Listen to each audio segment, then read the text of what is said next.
Assalamualaikum warahmatullahi wabarakatuh. Alhamdulillahi rabbil alamin. Wa bihi nasta'inu ala umuri dunya waddin.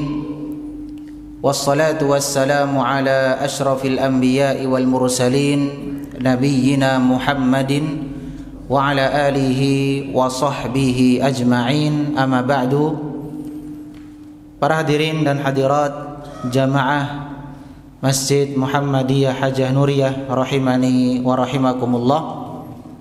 Tak bosan-bosannya mari senantiasa kita panjatkan puja dan puji syukur kita kehadirat Allah Azza wa Jal, karena dengan nikmatnya, karunia-Nya, hidayah dan taufiknya kita bisa kembali berkumpul di rumah Allah yang kita cintai ini, tentunya untuk kepentingan yang sangat agung, yaitu menegakkan salat maghrib secara berjamaah dan diikuti dengan kajian ilmiah.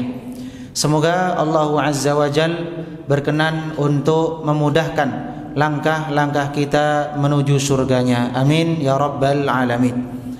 Kemudian salawat serta salam tak lupa kita haturkan kepada uswah hasanah kita, suri tauladan kita, Nabi besar Muhammad sallallahu alaihi wasallam beserta keluarga, sahabat dan seluruh pengikutnya yang setia hingga yaumil qiyamah. Para hadirin dan hadirat, bapak-bapak, ibu-ibu rahimani wa rahimakumullah. Terakhir pertemuan kita, ketika itu kita membahas ayat pertama dari surat At-Takatsur. Alhaakumut takatsur. Telah melalaikan kalian. Apa yang telah melahirkan kalian? Yaitu bermegah-megahan. Pada pertemuan malam hari ini kita akan masuk pada ayat yang kedua. Allah Subhanahu wa ta'ala berfirman, hatta zurtumul maqabir. Di dalam ayat yang kedua ini Allah Subhanahu wa ta'ala menjelaskan betapa parahnya kelalaian mereka, sampai pun mereka ziarah kubur, hati mereka masih lalai terhadap yang namanya negeri akhirat. Jika kita cermati jamaah yang dirahmati Allah Subhanahu wa ta'ala, Allah menggunakan pilihan kata zurtum. Zurtum berasal dari kata kerja zara yazuru, artinya ziarah. Mengapa Allah Subhanahu wa ta'ala menggunakan zurtum yang artinya ziarah? Kalian lalai karena bermegah-megahan sampai kalian zurtumul maqabir, ziarah kubur. Para ulama rahimahumullah menyebutkan paling tidak ada dua tafsir terkait dengan kata zurtum. Tafsir yang pertama, jamaah yang dirahmati Allah Subhanahu wa ta'ala, zurtum artinya sampai mereka meninggal dunia. Sampai mereka meninggal dunia. Zurtumul maqabir artinya sampai mereka masuk ke dalam alam kubur. Ini tafsir yang pertama. Jadi orang-orang itu saking lalainya mereka terhadap yang namanya negeri akhirat, mereka dilalaikan dengan bermegah-megahan dengan dunia. Akhirnya tidak ada yang bisa menghentikan kelalaian mereka kecuali zurtumul maqabir, yaitu masuk ke dalam alam kubur. Ini sebagaimana yang disampaikan oleh Nabi kita Muhammad sallallahu alaihi wasallam. Beliau pernah bersabda, "Lau kana libni adama wadiyani min malin." Seandainya anak keturunan Adam memiliki dua lembah harta, labtagha thalithan, pasti dia menginginkan lembah harta yang ketiga. Wala yamla'u jawfa bani adama illa turab, dan tidak ada yang dapat memenuhi mulut anak cucu Adam, anak keturunan Adam, melainkan tanah.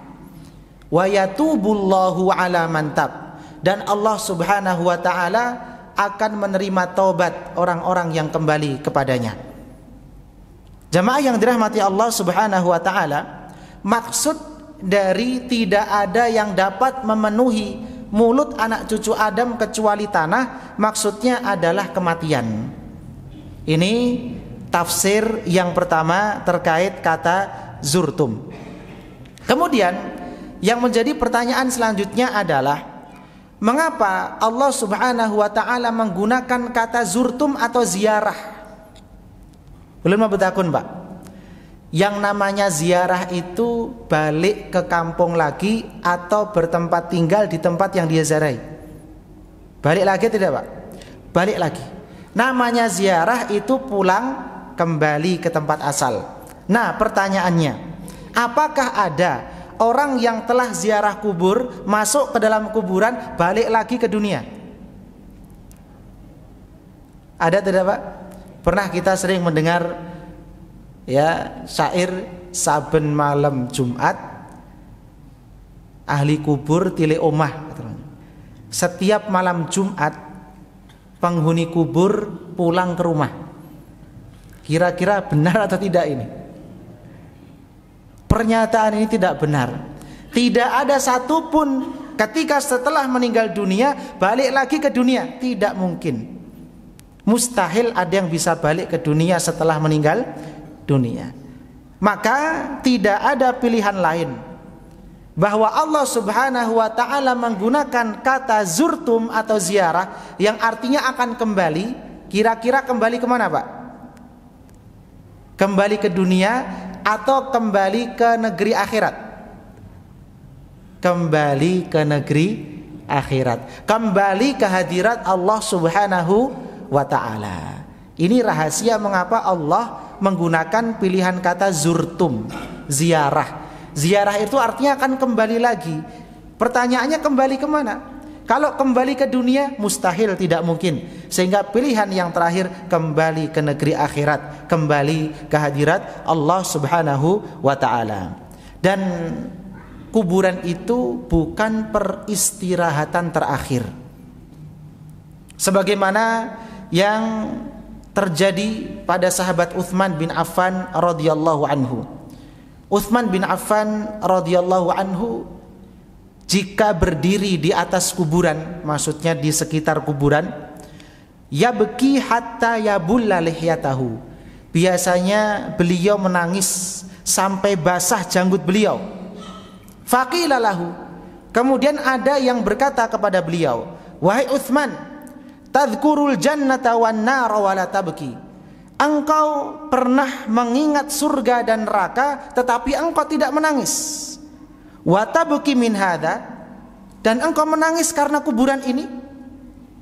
Maka Utsman bin Affan mengatakan, inna Rasulullah sallallahu alaihi wasallam qala, sesungguhnya Rasulullah sallallahu alaihi wasallam pernah bersabda, innal qabra awwalu manazilil akhirah, sesungguhnya kuburan adalah awal persinggahan negeri akhirat. Fama naja minhu, maka barang siapa yang lulus dari kuburan, selamat dari azab kubur, fa in naja minhu fama ba'dahu aisaru minhu, maka setelahnya lebih mudah. Wa illam yanju minhu, namun sebaliknya, jika tidak mampu lulus dari azab kubur, fama ba'dahu asyaddu minhu, maka yang setelahnya lebih dahsyat.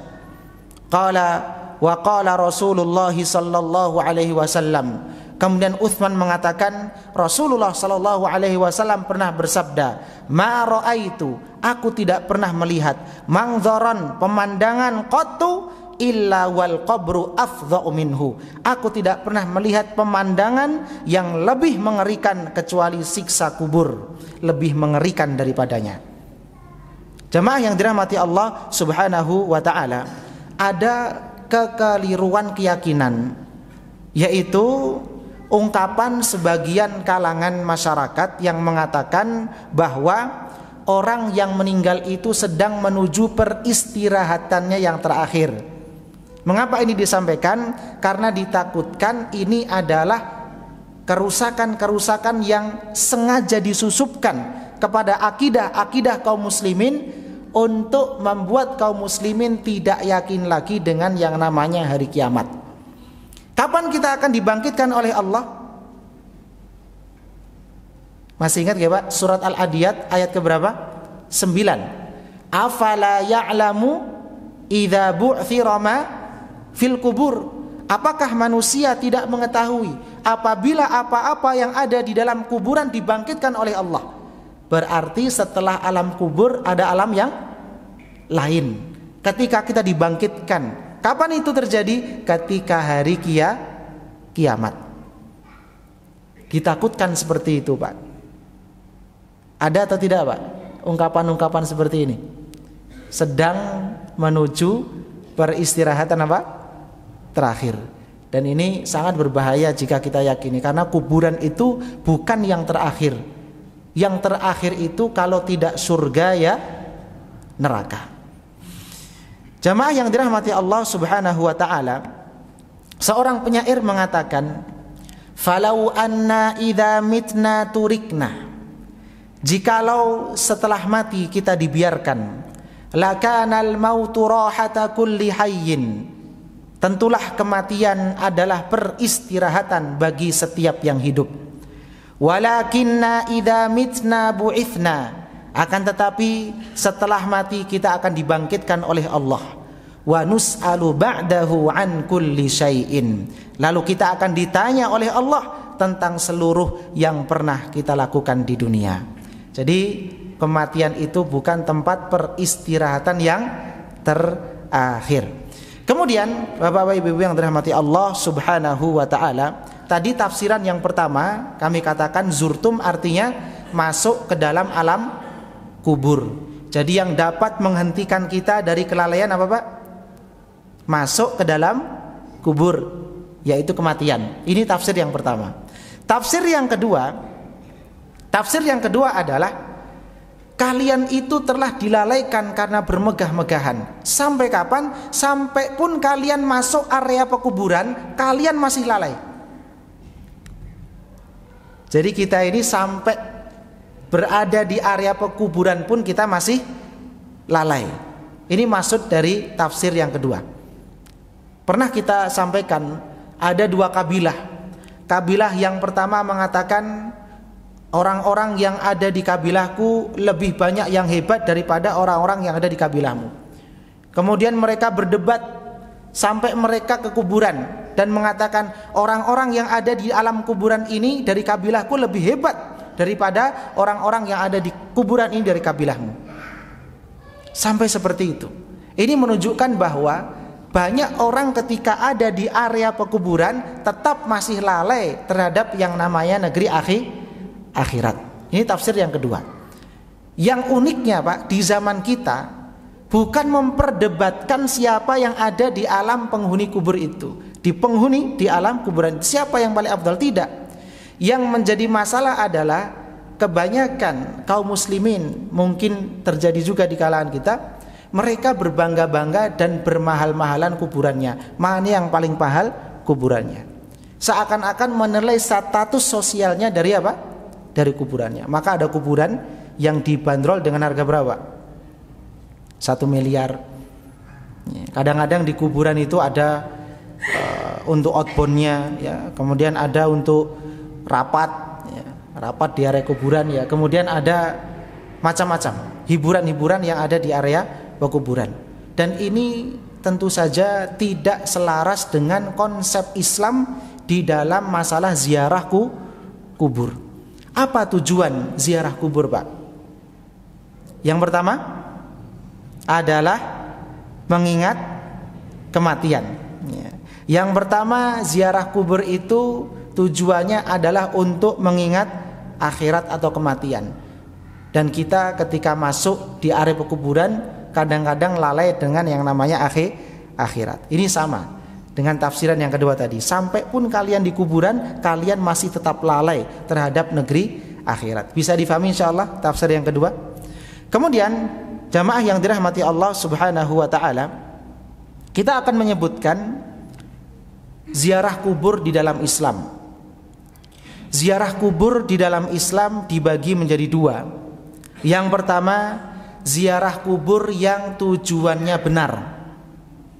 Apa tujuannya? Yang pertama, untuk mengingat akhirat atau mengingat kematian. Ini tujuan yang benar. Di dalam hadis disebutkan, qad kuntu nahaitukum an ziyaratil kubur. Saya pernah melarang kalian berziarah kubur. Faqad udzina li Muhammadin fi ziyarati qabri ummihi. Dan sungguh telah diizinkan untuk Muhammad sallallahu alaihi wasallam, maksudnya beliau, menziarahi makam ibunya. Jadi yang dilarang untuk Nabi sallallahu alaihi wasallam adalah meminta ampun untuk ibunya. Namun kalau ziarah kuburannya dibolehkan. Ziarah kuburannya dibolehkan karena tujuannya untuk mengingat apa? Akhirat atau kematian. Fazuruha, maka berziarahlah kalian kepada kuburan, fa innaha tudzakkirul akhirah, karena sesungguhnya ziarah kubur itu tudzakkirul akhirah, dapat mengingatkan kita terhadap negeri akhirat. Hadis ini dinilai sahih oleh Syekh Al-Albani rahimahullahu taala. Ini tujuan yang pertama, Pak. Tujuan yang kedua adalah mendoakan dan mengucapkan salam kepada penghuni atau ahli kubur. Di dalam beberapa redaksi disebutkan, di antaranya assalamu alaikum ahlad diyari minal mu'minina wal mu'minat wal muslimina wal muslimat wa inna insyaallahu bikum lahikun as'alullaha lana walakumul afiyah. Artinya, assalamu alaikum ahlad diyar, dari kaum mukminin dan muslimin, dan insyaallah kami akan menyusul kalian. Saya meminta keselamatan untuk kami dan kalian. Ya, ini diriwayatkan oleh Imam Muslim rahimahullahu taala. Ada beberapa redaksi dan hampir sama. Intinya mengucapkan salam untuk penghuni kubur, kemudian mendoakan ahli kubur. Ini tujuan yang kedua. Kemudian tujuan yang ketiga adalah meneladani Rasulullah sallallahu alaihi wasallam. Karena Rasulullah sallallahu alaihi wasallam mencontohkan dan memerintahkan kita untuk ziarah kubur. Adapun hukum ziarah kubur bagi wanita, ya ini pembahasannya lain. Tentunya ada perbedaan pendapat di kalangan ulama rahimahumullahu taala. Ada yang mengatakan sunnah bagi wanita berziarah kubur, ada yang mengatakan tidak boleh, ada yang mengatakan makruh. Ya, mungkin bisa pian baca di Tarjih Muhammadiyah. Kemudian yang selanjutnya, jamaah yang dirahmati Allah Subhanahu wa taala, yang kedua adalah ziarah kubur yang keliru. Hukumnya tidak boleh. Dan ini dibagi menjadi dua. Supaya tidak salah faham, mari kita sedikit fokus. Yang pertama adalah yang hukumnya syirik. Pertama, Pak, hukumnya syirik. Sebagai contoh, dan ini mungkin jarang. Jadi penziarah kubur masuk ke kuburan, menuju satu makam, kemudian dia meminta langsung kepada ahli kubur yang ada di makam tersebut. Langsung meminta. Misalnya namanya siapa namanya, Pak? Siapa? Fulan, ya. Ya fulan, ya fulan, tolong berikan kepada saya rizki yang melimpah. Maka ini termasuk kesyirikan. Kenapa? Karena dia langsung meminta kepada penghuni kubur tersebut. Langsung meminta. Karena yang bisa memberikan rizki siapa, Pak? Allah Subhanahu wa ta'ala. Kalau langsung kepada Allah boleh atau tidak? Semua ulama sepakat. Langsung kepada Allah hukumnya boleh. Semua ulama sepakat. Tidak ada yang melarangnya. Adapun langsung meminta kepada ahli kubur tersebut, semua ulama juga sepakat hukumnya haram dan jatuh ke dalam kesyirikan. Syirik besar atau kecil? Syirik besar. Kalau meninggal ketika itu juga, maka ancamannya adalah di neraka selama-lamanya. Na'udzubillahi min dzalik. Kemudian yang kedua, hukumnya bid'ah. Tidak sesuai sunnah. Bid'ah itu tidak sesuai apa? Sunnah. Di antara contohnya adalah ada orang peziarah kubur masuk ke area pekuburan menuju suatu makam. Kemudian dia meminta kepada Allah, berkeyakinan bahwa kalau meminta kepada Allah di sebelah penghuni makam ini, maka doanya cepat terkabul, cepat tersampaikan. Jadi dia meminta langsung kepada siapa, Pak? Allah. Tapi ada keyakinan bahwa kalau saya meminta kepada Allah di sebelah penghuni makam ini, maka doa saya akan cepat terkabul, akan segera diijabah oleh Allah Subhanahu wa ta'ala. Ini tidak termasuk syirik, tapi termasuk apa? Bid'ah. Tidak pernah diajarkan oleh Nabi kita Muhammad sallallahu alaihi wasallam. Tidak termasuk syirik besar. Tidak termasuk syirik besar. Contoh yang kedua, membaca Al-Quran, berzikir dan berkeyakinan bahwa, berkeyakinan bahwa membaca Al-Quran di sebelah makam fulan hukumnya lebih afdol daripada membaca Al-Quran di tempat yang lain. Maka ini juga termasuk bid'ah. Termasuk apa? Bid'ah. Akan kami bacakan tentang perbedaan pendapat yang berkaitan dengan hukum membaca Al-Quran di sekitar kuburan.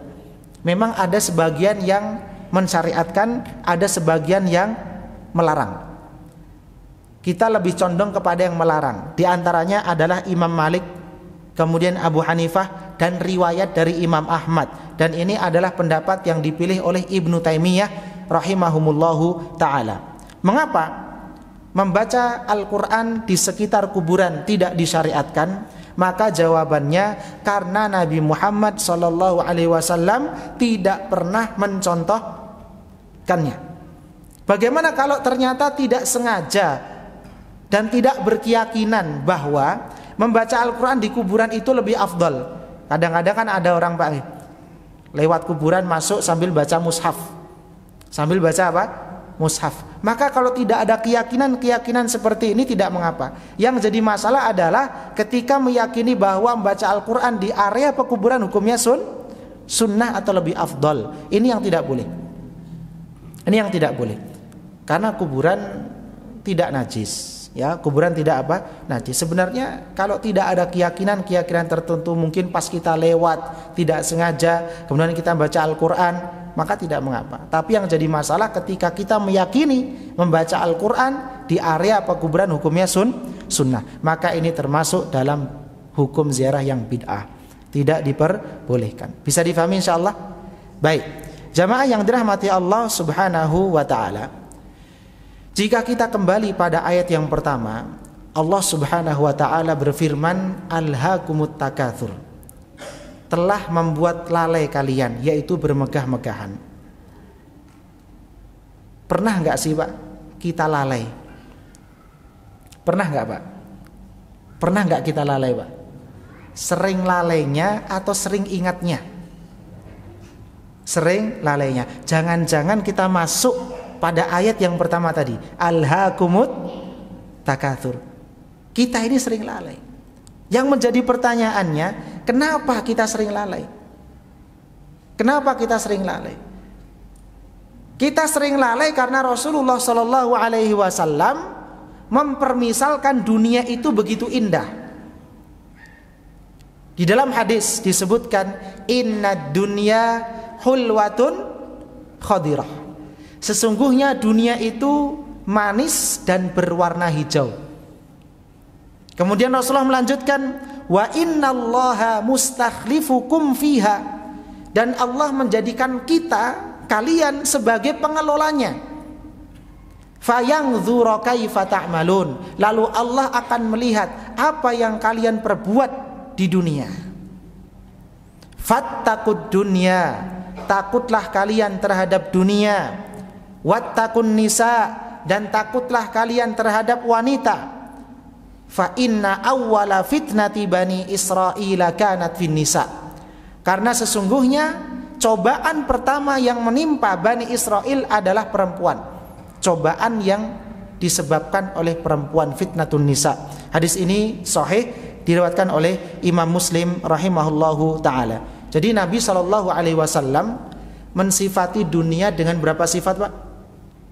2. Yang pertama manis, yang kedua hijau. Pak, suka jeruk yang manis atau jeruk yang kecut? Suka jeruk yang manis. Suka istri yang manis atau istri yang kecut? Ibu-ibu suka suami yang manis atau yang kecut? Yang manis. Setiap kita suka dengan yang manis, manis. Sehingga dari sisi rasa, Nabi kita Muhammad SAW mensifati dunia dengan manis, rasanya manis. Sehingga semua orang suka dengan yang namanya dunia. Kalau ada orang Pak suka dengan jeruk yang kecut daripada yang manis, berarti tidak normal. Karena normalnya orang itu suka dengan yang manis, manis. Kemudian Nabi SAW melanjutkan, khadiratun artinya hijau. Dari sisi pemandangannya, lebih enak mana Pak? Memandang sawah yang hijau atau yang kuning? Yang mana Pak? Yang hijau. Kalau yang kuning ini petani biasanya Pak ya, lagi panen. Yang hijau itu lebih nyaman untuk apa? Untuk dipandang.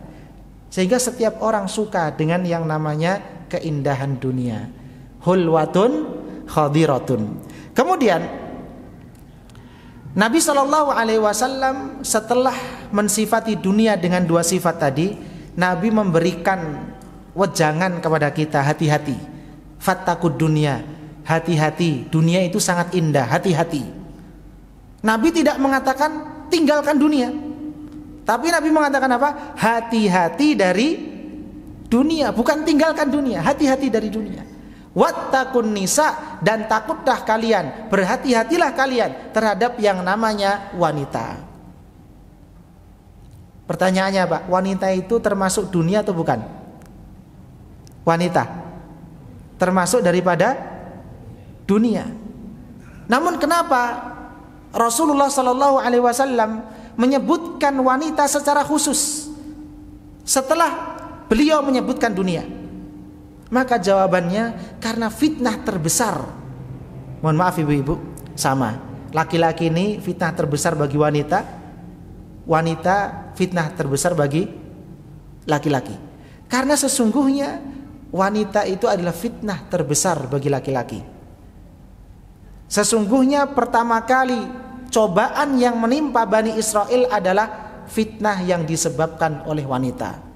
Fa inna awwala fitnati Bani Israila kanat finisa. Mungkin sebagian besar kita Pak, kalau diberi harta yang melimpah, digoda dengan harta yang melimpah, masih bisa menahan.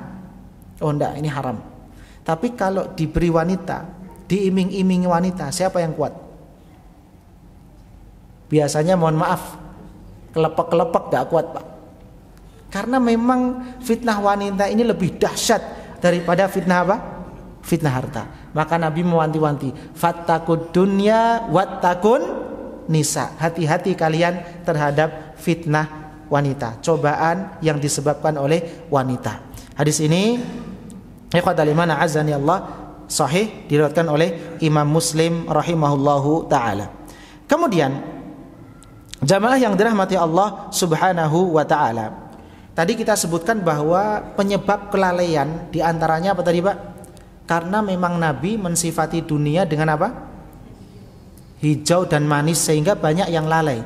Di samping itu, kita ini memiliki musuh yang permusuhannya abadi. Siapa musuh kita Pak? Iblis. Musuh kita adalah iblis, laknatullah alaih. Musuh yang iri, dendam karena kepentingannya terusik oleh bapak kita, yaitu Adam. Bayangkan Pak, ketika Allah Subhanahu wa ta'ala menciptakan Adam dari tanah, diciptakan tanpa perantara, kemudian yang unik Allah menyuruh seluruh malaikatnya untuk sujud. Ada yang enggan sujud, siapa itu? Iblis. Sebagian ulama mengatakan iblis itu berasal dari bangsa malaikat, karena Allah ketika itu menyuruh malaikat. Namun sebagian orang mengatakan tidak, iblis itu berasal dari bangsa jin. Mengapa? Karena di dalam surat Al-Kahfi disebutkan kana minal jin. iblis itu berasal dari bangsa jin, al-kafi. Kana minal jinni fa fasaqa an amri rabbih.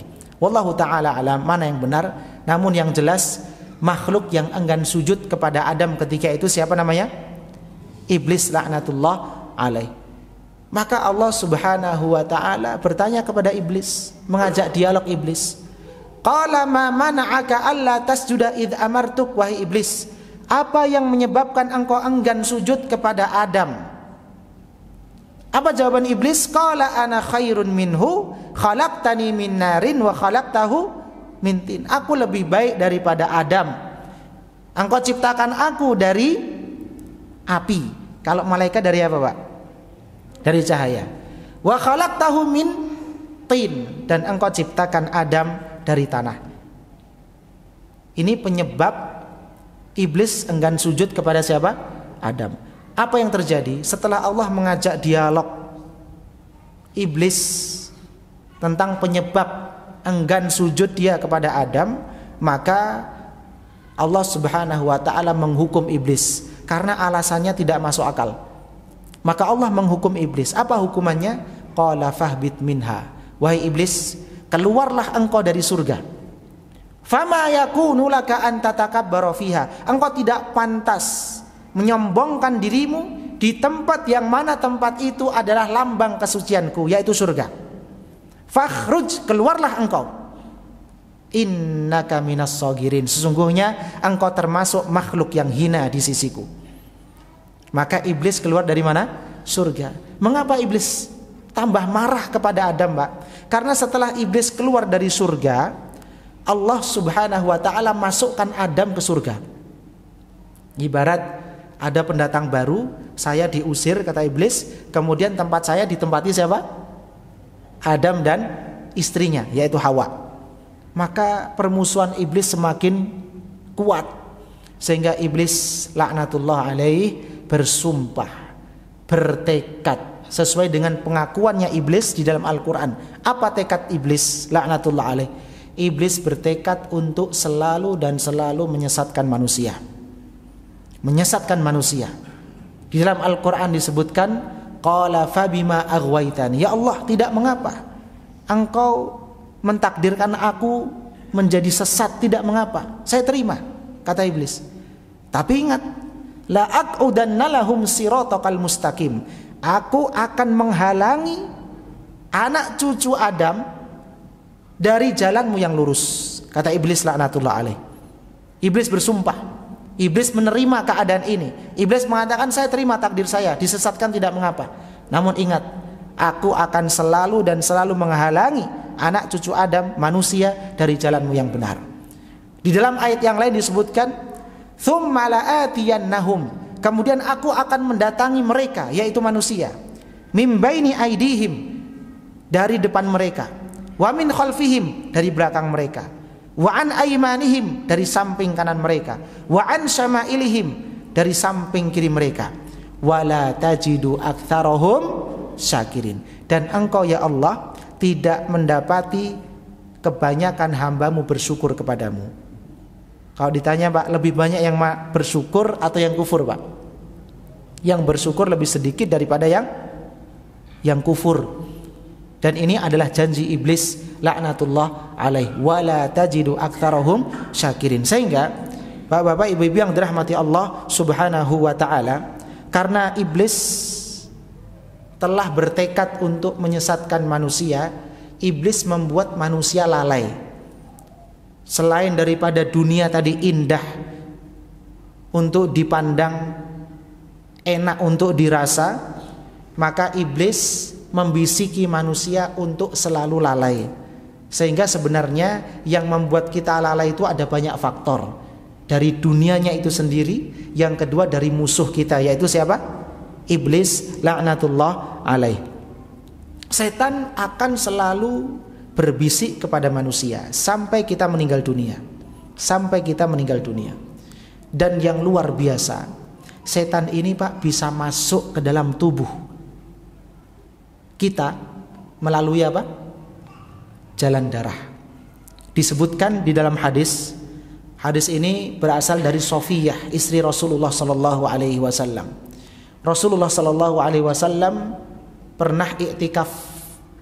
Kemudian Sofiyah ingin bertemu dengan beliau sallallahu alaihi wasallam. Setelah selesai bertemu, Nabi mengantarkan Sofiyah. Tiba-tiba ada 2 orang Ansor melihat Rasulullah berduaan dengan Sofiyah.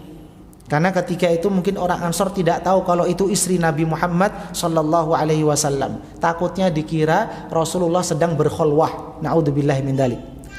Maka 2 orang dari kaum Ansor ini lari, berjalan cepat ketika melihat Rasulullah sallallahu alaihi wasallam. Rasulullah kemudian mengatakan, ala rislikuma, pelan-pelan saja jalannya. Sesungguhnya yang sedang saya ajak ngobrol itu adalah Sofiyah. Yang bersama saya tadi adalah siapa? Sofiyah bintu Huyayyin. Maka jangan tergesa-gesa. Kemudian Nabi mengatakan, innas syaitana yajri minal insani majrad dam. Sesungguhnya setan itu bisa masuk ke dalam tubuh manusia melalui aliran darah. Kemudian Nabi lanjutkan, wa inni khasyitu, dan aku takut an yakdhifa fi qulubikum masu'an aw qala syai'an. Aku takut setan membisiki kalian, menyusupkan kejelekan ke dalam hati-hati kalian tentang saya dan Sofiyah. Maka dari itu, ini bukti bahwa setan itu atau iblis itu bisa masuk ke dalam aliran darah kita. Makanya orang kalau kesurupan, lewat mana Pak masuknya? Orang kesurupan, jalan darah. Sebab pian cek, jalan darahnya mesti itu ada yang bergerak.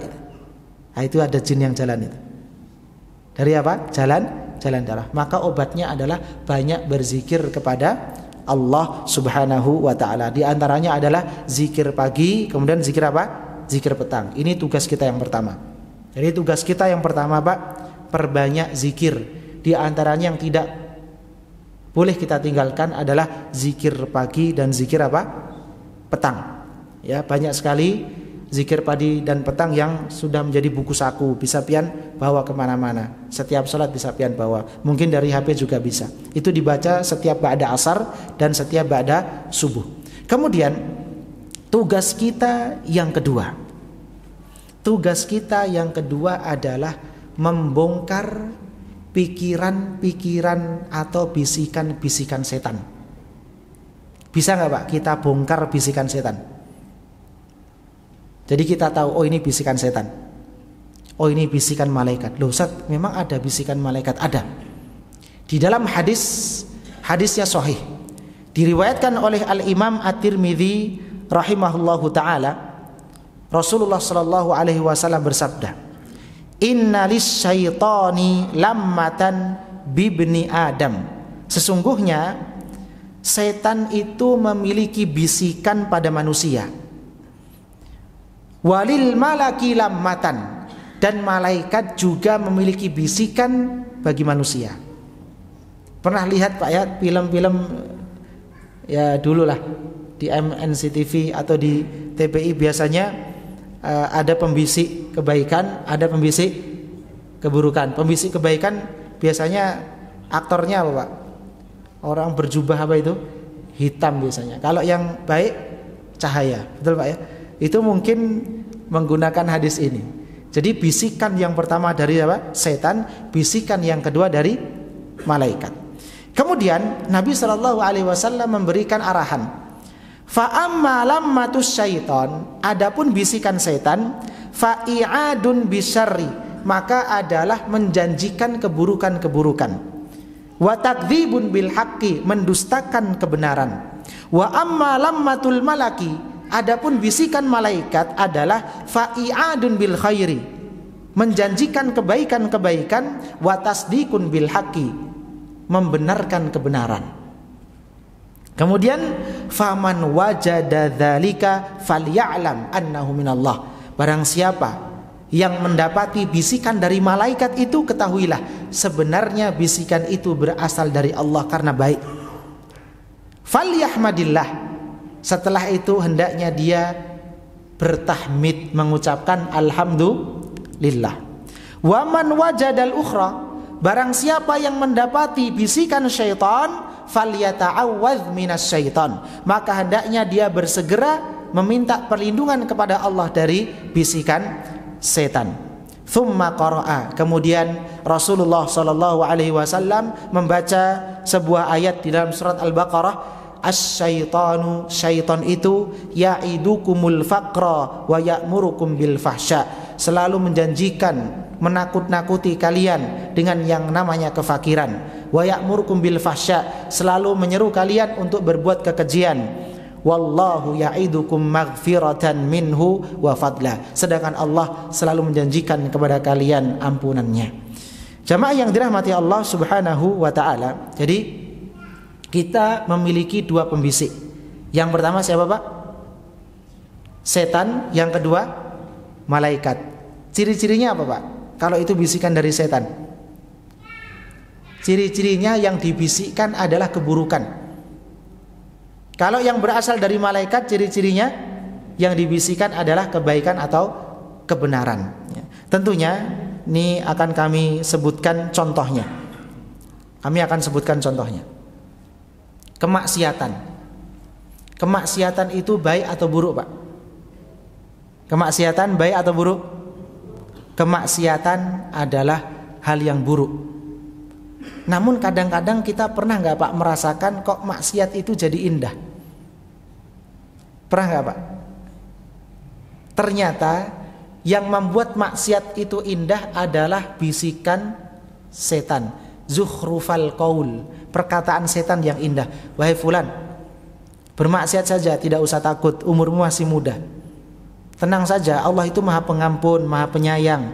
Allah mengatakan, qul ya ibadiyalladzina asrafu ala anfusihim la taqnatu mir rahmatillah. Allah itu menyuruh kita untuk tidak putus asa dari rahmatnya, karena rahmatnya sangat luas. Ini perkataan yang sangat indah, sehingga perkataan ini menutupi keburukan yang ada. Keburukannya apa tadi? Kemaksiatan. Yang menutupi apa? Perkataan atau bisikan iblis yang indah tadi. Maka tugas kita yang pertama adalah bagaimana caranya kita menghilangkan penutup yang menutupi segala bisikan-bisikan setan yang buruk tadi, agar kita mampu membaca bisikan setan. Nah, yang menutup tadi adalah perkataan yang indah. Apa perkataan yang tadi? Dia mengatakan, tenang saja, umurmu masih panjang, Allah Maha Pengampun, indah sekali. Namun di balik perkataan itu ada kemaksiatan yang akan kita lakukan. Itu adalah keburukan. Makanya tugas kita yang pertama adalah menghilangkan penutup itu, sehingga kita bisa membaca, oh ini bisikan setan, ini tidak baik. Setelah itu baru kita menimbang bisikan setan yang bisa kita lihat tadi, yang bisa kita cermati tadi, kita timbang dengan neraca syariat atau timbangan-timbangan syariat. Akan kita sebutkan contohnya. Contoh dalam masalah harta. Dalam masalah apa? Harta. Kira-kira ini bisikan setan atau tidak Pak? Ada sekelompok kaum muslimin yang melarang kaum beriman untuk memiliki harta, karena harta itu adalah fitnah. Kira-kira ini bisikan setan atau malaikat? Melarang kaum muslimin untuk berharta karena ini adalah fitnah. Ada pada kata melarang. Kira-kira ini bisikan setan atau malaikat? Bisikan setan. Mengapa? Kalau kita menimbang dengan kacamata syariat, Allah tidak pernah melarang orang muslim untuk kaya, untuk memiliki apa? Harta. Betul atau tidak Pak? Berarti ini bisikan apa? Setan. Ini pentingnya kita membaca hadis, menuntut ilmu agama, agar kita bisa menimbang setiap langkah kita dengan neraca syariat. Maka kalau ada bisikan seperti itu kita tolak. Oh, tidak mungkin. Allah Subhanahu wa ta'ala tidak menyuruh kita untuk tidak punya harta. Allah hanya melarang kita untuk lalai terhadap dunia, lalai dengan dunia terhadap akhirat. Ini yang Allah larang, bukan melarang memiliki dunia. Maka ini dari setan. Contoh yang lain, ada orang-orang yang mengatakan para pencari akhirat tidak pantas untuk memiliki dunia. Kira-kira dari siapa ini Pak? Dari setan. Karena Allah tidak pernah melarang para pencari akhirat untuk memiliki dunia. Contoh yang lain, ayo zuhud. Padahal punya uang Pak untuk beli kendaraan. Punya uang untuk beli kendaraan, minimal motor. Dia tidak beli motor karena zuhud. Padahal dia mampu untuk beli motor. Dia bisa menggunakan motornya untuk sholat lebih awal. Ini kira-kira dari apa Pak? Dari iblis, dari syaitan. Maka kita harus mengenali bisikan-bisikan itu, ya. Maka di dalam menyikapi harta, jamaah yang dirahmati Allah Subhanahu wa taala, ada dua kubu. Ini perlu kita cermati. Yang pertama adalah kubu yang ekstrim. Kubu yang ekstrim, dan kubu yang ekstrim ini dibagi menjadi dua. Yang kedua adalah kubu yang moderat, di tengah-tengah. Kubu yang ekstrim yang pertama adalah orang-orang yang mendewakan kekayaan. Pokoknya saya harus jadi orang kaya. Cara apapun saya akan tempuh. Halal atau haram saya tidak peduli. Akhirnya korupsi. Akhirnya merampok, membegal, mencuri dan lain sebagainya. Dia tidak peduli karena mendewakan apa? Kekayaan. Ini ekstrim yang pertama. Kira-kira berasal dari iblis atau malaikat Pak? Iblis. Yang kedua, kelompok yang sebaliknya, yaitu mengharamkan kekayaan. Mengharamkan kekayaan dengan alasan ini adalah zuhud.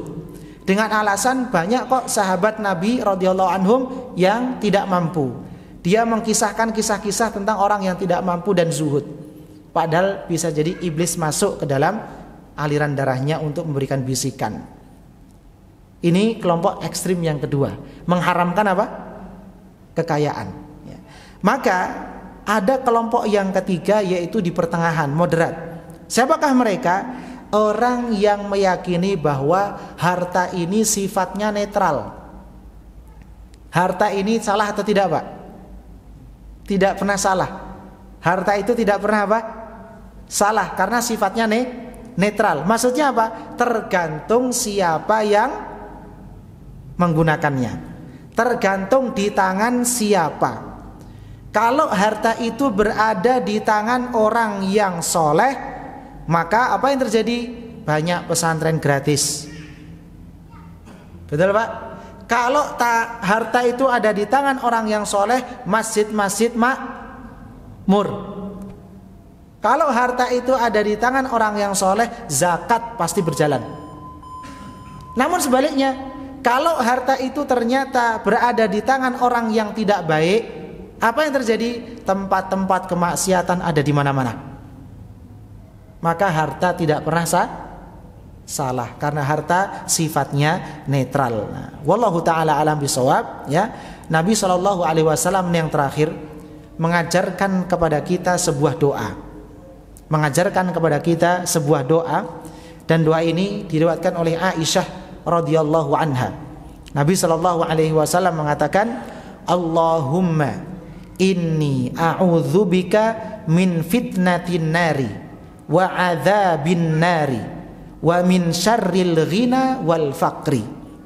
Artinya, ya Allah, aku berlindung kepadamu dari fitnah api neraka, dari azab neraka, dan dari keburukan kekayaan, dan dari keburukan kemiskinan. Jadi tidak pernah Rasulullah melarang orang menjadi kaya, dan juga Rasulullah tidak pernah melarang orang menjadi miskin. Yang Rasulullah larang adalah menjadi kaya yang buruk dan menjadi miskin yang buruk. Kaya yang buruk adalah diberikan kekayaan namun tidak pandai bersyukur, tidak pandai meletakkan kekayaannya di tempat-tempat yang Allah ridhoi.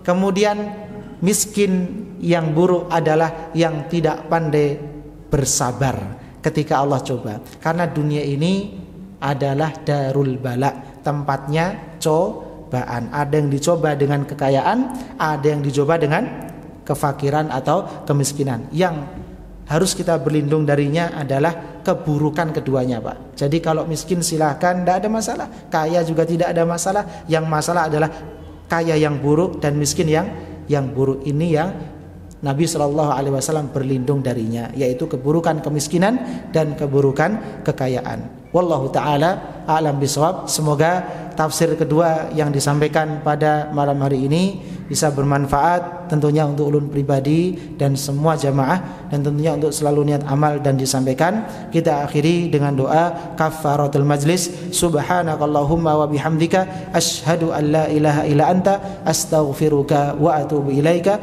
Assalamualaikum warahmatullahi wabarakatuh.